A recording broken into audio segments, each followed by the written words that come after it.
একেবারে আঙুল চেটে খাওয়ার মতো। আমরা শুধু পিঠা বিক্রি করি না, আমরা ঐতিহ্য বিক্রি করি, এমনটাই দাবি ছিল ইচ্ছে শপের। ওদের এই চমকপ্রদ বিজ্ঞাপন দেখে অর্ডার করেছিলাম নরসিংদীর ঐতিহ্যবাহী নকশি পিঠার। অর্ডার অনুযায়ী পিঠা চলে আসছে।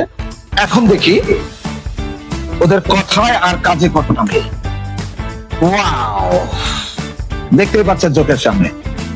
বক্স থেকে পিঠা বের করার পর অনুভূতিটা যদি প্রকাশ করি, এক কথায় অসাধারণ।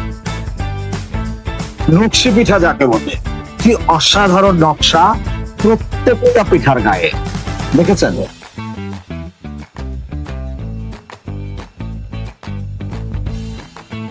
কোনটা রেখে কোনটা বলবো, প্রত্যেকটা পিঠার আলাদা করে নাম আছে। বিভিন্ন রকম ফুলের ডিজাইন করা এই পিঠাটাকে বলে ফুল পিঠা। ঝিনুকের আকৃতির এই পিঠাটা, এটাকে ঝিনুক পিঠা বলা হয়। আর নিম পাতার আকৃতির এই যে পিঠাটা, এটা নিম পাতা পিঠা। আর এটাকে দেখতে পাচ্ছেন, এটা কিন্তু গোলাপ ফুলের আকৃতি। কি সুন্দর লাগছে দেখতে। মুখে প্রশংসা তো অনেক করলাম, শুধু মুখে প্রশংসা করলে চলবে না, এবার খেয়ে দেখতে হবে ওদের কথায় আর কাজে কতটা মিল। আমি একটা পিঠা খেয়ে দেখি।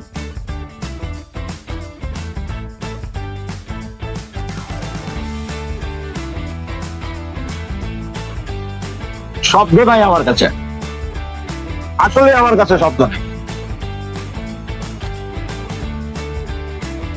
মন চাইতেছে রিভিউটা বাদ দিয়া আগে পিঠা খাই। এই আছে, ক্যামেরা রাখো, আজকে আগে পিঠা খাই নেই, অন্যরকম একটা এক্সপেরিয়েন্স। ভিডিওর মাঝখান দিয়ে পিঠা খাওয়া প্রায় শেষ। এবার তবে বলি, যে দাবি করেছিল ইচ্ছে সব, যে ওরা শুধু পিঠা বিক্রি করে না, ঐতিহ্য বিক্রি করে। 100তে 100 পয়সা উসুল। আপনি অর্ডার করতে পারেন, গ্যারান্টি দিচ্ছি প্রতিক্রিয়া আমার মতোই হবে। ধন্যবাদ ইচ্ছে সব, সত্যিই ভালো লেগেছে তোমার পিঠা, একেবারে আঙুল চেটে খাওয়ার মতো।